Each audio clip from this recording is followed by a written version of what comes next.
ang pastor's wife. Yes. Yes. Although hindi ko naman dinasaya maging pastor's wife.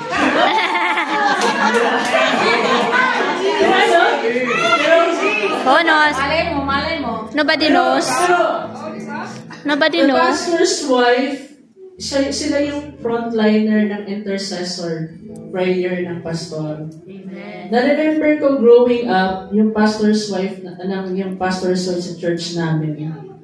You know, before start yung service, nag-prepare yan siya, prayer walk sa loob ng church. Habang nag-praise and worship. And while nag-preach yung kanyang husband, patuloy siyang nananalangin. Ano? And hindi yan maliit na responsibility. Napakalaking responsibility yan. Covering your husband, covering your pastor in prayer. I remember one day, namin sa TV na interview about yung transition nila nung pagiging nag-pastor na si pastor. Di ko lang sabihin na pastor. You know? But what resonates me is, Ate Mian surrendered her husband to the Lord. Amen. For the service of the Lord. Kumbaga, siya ang Isaac. in ano sense, that Ate Mian surrendered her husband for the service of the Lord. Amen. Amen? Amen.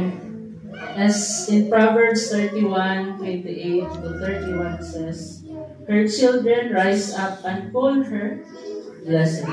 Her husband also, and he praises her. Many women have done excellently, but they surpassed them all. Charm is deceitful, and beauty is vain. But a woman who fears the Lord is to be praised. Give her of the fruit of her hands, and let her works praise her in the gates. Amen? Amen. Amen. Salamat sa kalakasan na binigay ng Lord kay Ate Mian. Kasi